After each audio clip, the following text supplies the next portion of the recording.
Last week, I did 2 different videos talking about different quarterback classes. Went through both 22 and 2021, talked about every quarterback who was drafted, where they are now, and just did an overall review of the class. You guys seem to really like those videos, so today we're going to take a look at another controversial class, 2017. Outside of Patrick Mahomes, it has been extremely underwhelming and is considered one of the worst quarterback classes in recent memory. Today we're going to talk about if that's true or not. We're going to go through each and every quarterback who was drafted that year, talk about where they are now, what they've done, and then overall we'll see how it ended up turning out. But before we get started, if you're a big fan of football, be sure to subscribe to the channel, leave a like if you want to support today's video, and let me know what class, player, topic, team, or situation I could cover next. Now let's get started. So the first guy we need to talk about is Chad Kelly. He was a very polarizing name while he was in college, and he ended up being Mr. Irrelevant. He was the last pick, and he had the reputation of a guy who was a great quarterback and had all the potential in the world, but would get himself into legal trouble. He originally signed with Clemson coming out of high school, but was cut in 2014 due to conduct reasons. After that, he spent a year at East Mississippi Community College before he would eventually sign with Ole Miss. He ended up having a decorated 2 years there with Ole Miss, and at times he looked like one of the best quarterbacks in all of college football. As I said, he ended up being Mr. Irrelevant, and he would have wrist surgery which would hold him out for the majority of his rookie year. Some thought they could still fix him and help him get over his off-the-field issues. He would eventually compete with both Paxton Lynch and Case Keenum for the starting job in 2018, but Keenum ended up winning out. Kelly got back into trouble as he was arrested for trespassing that season, and he was eventually released. He ended up pleading guilty in 2019, and then from there would become a backup quarterback for the Indianapolis Colts, and then was suspended the first 2 games of the year. After that, he bounced around from practice squad to practice squad before he retired from football and then went to East Mississippi Community College to be a coach. In 2022, he made an appearance with Toronto in the Canadian Football League and then would spend most of his time there as a backup before becoming the starter in their final game. He even played in the Grey Cup, which is the CFL Super Bowl, after their starter would end up getting hurt. Since 2023, he's been Toronto's starting quarterback, and he recently signed a 3-year extension with them. While the NFL didn't work out for him, he has still made it work in another league and is a starting quarterback. Up next, we have to talk about Brad Kaaya. At one point going into his draft class, he was actually considered the number 1 overall prospect. I clearly remember that day, but unfortunately, Brad Kaaya was not able to make it work in his final season at Miami, which is why he would fall to round number 6 and go to the Detroit Lions instead of a franchise in need of a franchise quarterback. While he was with the Hurricanes, Kaaya was pretty dominant, as he started 3 straight years, including his freshman season, throwing for nearly 10,000 yards with 70 touchdowns. He was seen as one of the better bets for a backup quarterback in this year's draft class, and some thought he maybe had low-level starting potential. But as I said, he fell to round number 6. He did not end up lasting very long in Detroit, as they cut him at the start of the regular season. From there, he was picked up by the Carolina Panthers, but after failing to make much of an impact, he was cut and then signed to the Lions practice squad. In December, though, he was signed by the Colts to their active roster, and he'd spend the rest of the year there and then 2018 on IR before being cut in 2019. He'd end up signing a really short contract with the Bengals in 2019, but then he was eventually released from there too. He did not end up playing for any spring league teams, so there's some potential that maybe he'll find his way onto a roster somewhere. Unfortunately, he doesn't have much to show except preseason tape, and it's going to be hard for him to get his way back into the NFL or any other league. The next guy we need to talk about is someone who has become a complete meme in the NFL, but at one point was actually a pretty big deal. Nathan Peterman, coming out of high school, was a pretty big recruit, as he originally would sign with Tennessee. After transferring from the Volunteers to Pitt, he ended up having a good couple of seasons there, and Peterman worked his way into the back half of the draft kind of prospect. He was drafted by the Buffalo Bills in the 5th round, where he became their 3rd-string quarterback. After a rough preseason in Buffalo, he was their only healthy quarterback on the roster for week 1, but Tyrod Taylor would still play in front of him. He would end up making his NFL debut in his rookie season in week 10, throwing for 79 yards and a touchdown. He's also named the starter for their game in week 11, where he famously threw 5 interceptions in the first half before being benched. He stayed in relief duty for the rest of the season, which included a wild card game appearance. In 2017, he finished with 252 yards, 2 touchdowns, and 5 picks. In 2018, he actually started out as the Bills' starting quarterback, but was eventually benched in favor of their young draft pick Josh Allen after throwing for 2 interceptions and a 0.0 passer rating. He only played again after Josh Allen was hurt, throwing for a total of 2 picks, one of which was a pick 6 against the Texans. With Derek Anderson hurt, Nathan would have to start their game against the Bears, where he threw for nearly 200 yards and 3 interceptions. Unfortunately, the guy could not keep the ball out of the other team's hands. He finished his time with Buffalo with 12 total interceptions, and they cut him mid-season. From there, he would sign with the Oakland Raiders to their practice squad, but then got sent to IR in 2019. He only played sparingly with the Raiders, and then signed with the Bears in 2022, where he also struggled. Right now he's with the New Orleans Saints, but with how terrible he's played in his career, it's kind of insane that he still gets all these chances. The next player we need to talk about is Josh Dobbs. Coming out of Georgia, Dobbs originally committed to Arizona State, but once Butch Jones took the Tennessee job, he would flip to the Volunteers and would immediately get a couple of opportunities his freshman season to show he was the guy of the future. From there, Dobbs would take over and would start 3 straight years for the Volunteers, becoming the most consistent quarterback they had had in a long time. He ended up being drafted in the 4th round by the Pittsburgh Steelers, but would not make his debut with them until 2018, where he took a knee. From there, he came off the bench for Big Ben, throwing for 43 yards and an interception in 5 games. In 2019, he was traded to Jacksonville, and while he was there, he worked with NASA as an intern, getting the nickname of the Pastronaut. In 2020, he was cut by the Jags and then re-signed by the Steelers, but was placed on IR in 2021 without ever playing for them. In 2022, he'd end up signing with the Cleveland Browns, but was cut once Deshaun Watson returned from his suspension. He then bounced around. He went to the Lions practice squad in 2022, was signed by the Tennessee Titans, and would start for them in Week 17. In that game, he'd throw for 200 yards and a touchdown, and would also start the next one. Unfortunately, he would fumble in a pivotal moment, which would end up costing Tennessee the game, and he was not re-signed. In 2023, he went back to Cleveland, but then was traded to the Cardinals in the preseason, where he started in place of Kyler Murray. Dobbs would end up going 1-7 as a starter, throwing for 1,500 yards and 8 touchdowns with 5 picks. After that, he was then traded to the Vikings, where he entered the game without even knowing the playbook. He ended up throwing for a career-high 3 touchdowns in that game, and then he was benched and is now signed with the 49ers. Josh Dobbs is the definition of a guy who's a journeyman backup at this point. You can't talk about the 2017 NFL Draft without talking about CJ Beathard. Coming out of Iowa, he was sort of a surprise pick by the San Francisco 49ers. He would go in the 3rd round of the 2017 draft because of some sort of upside they saw. Scouts were kind of concerned, as many thought he should have been a 6th or 7th round pick. He ended up being named the 3rd string quarterback behind Matt Barkley, Brian Hoyer, and Nick Mullins, and he'd eventually make his debut in Week 6 against Washington. He threw for 245 yards and a touchdown in that game, and from there was named the 49ers starter. He ended up starting 5 games for them in 2017, throwing for 1,400 yards with 4 touchdowns and 6 picks. He was set in line to be the backup in 2018, but when Jimmy Garoppolo got hurt, he was called into action. In 6 total games with the Niners in 2018, he threw for 1,500 yards with 8 touchdowns and 7 picks. He ended up getting hurt against Arizona and was replaced by Nick Mullins in that game. His spot was taken for the remainder of the season, and then he did not play in 2019, as he was the 3rd string quarterback then. In 2020, he only saw the field when Nick Mullins was benched or when Jimmy G got hurt. He also spent some time in relief of those two, as he threw for 787 yards with 6 touchdowns and no picks. He ended up going 1-1 as a starter, and then from there he would sign with the Jags, where he came in relief of Trevor Lawrence in 2023. He's been a solid backup for 2 teams, so he actually has been somewhat successful in the league, but definitely didn't live up to his 3rd round hype. Coming out of Cal by way of Texas Tech, Davis Webb was an interesting quarterback prospect when he was drafted in the 3rd round by the New York Giants. He was set to back up Eli Manning, and despite playing well in practice and receiving a ton of public compliments, he never played any snap for the Giants.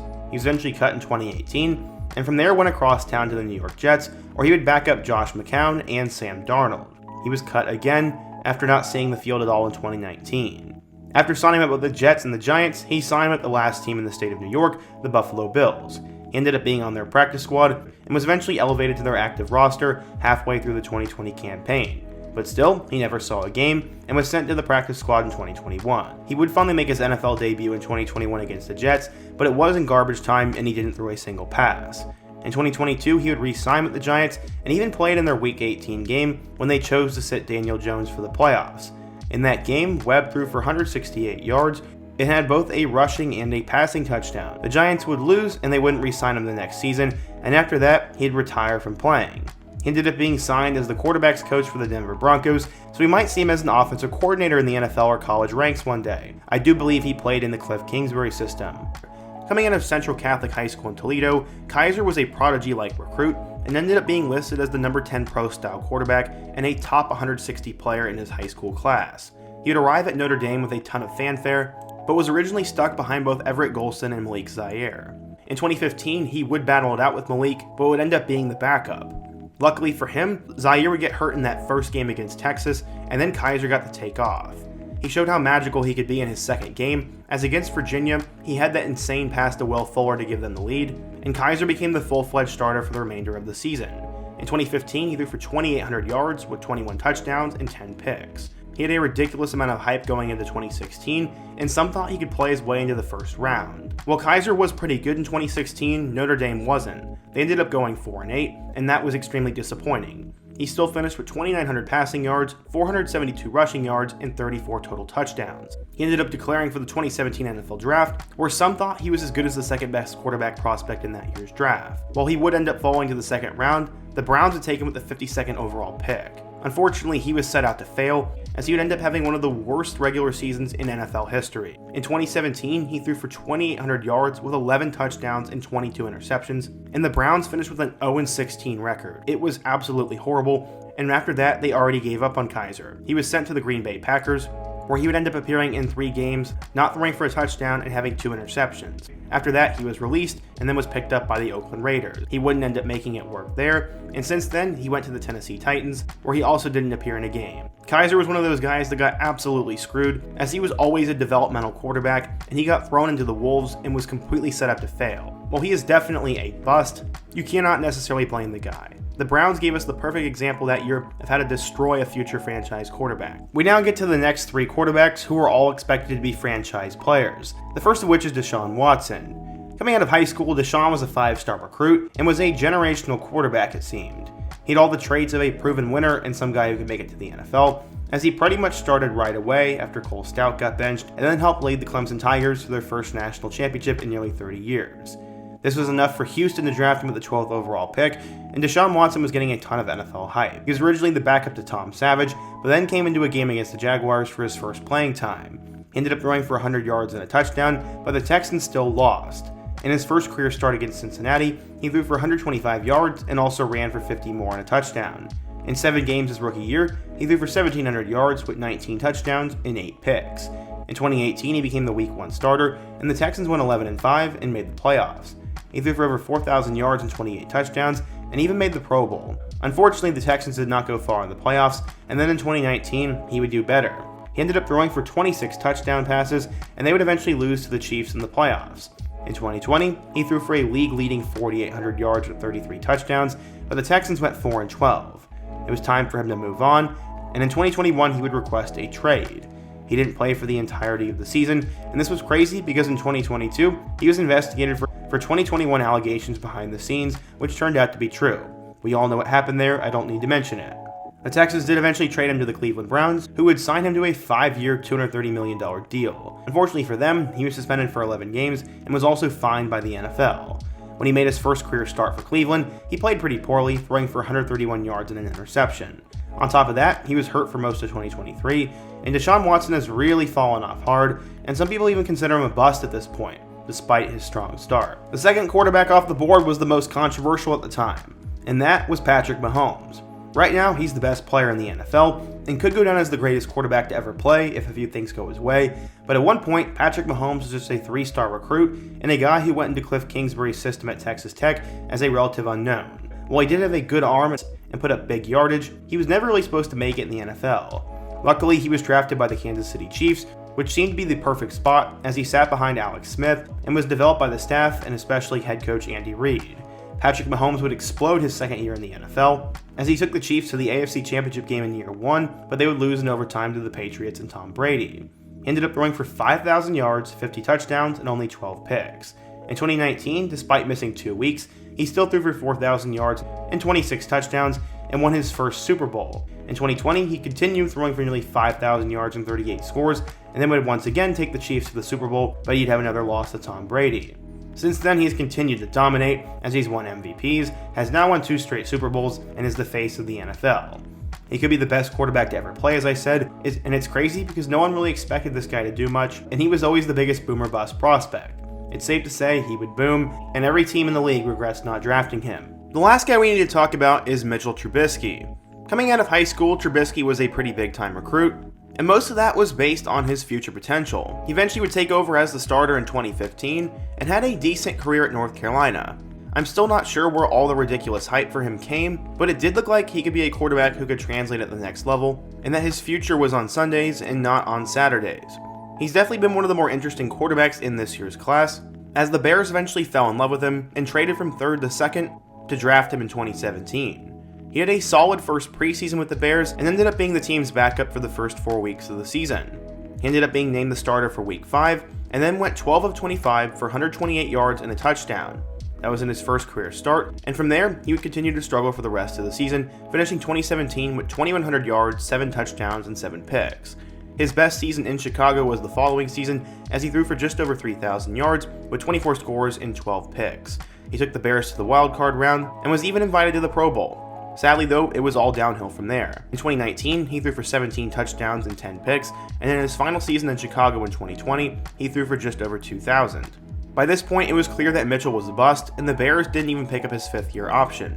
He ended up going to the Buffalo Bills to be their backup quarterback behind Josh Allen, but didn't really get much meaningful playing time and only scored a single touchdown that year. In 2022, he moved on to Pittsburgh and was briefly named the team's starting quarterback until they chose to play Kenny Pickett instead. Mitch was poor in all of his games, throwing for 1,252 yards, 4 touchdowns, and 5 picks. The following year was sort of more of the same, as he only played in 5 games for the Steelers, starting 2, throwing for 600 yards, 4 touchdowns, and 5 interceptions.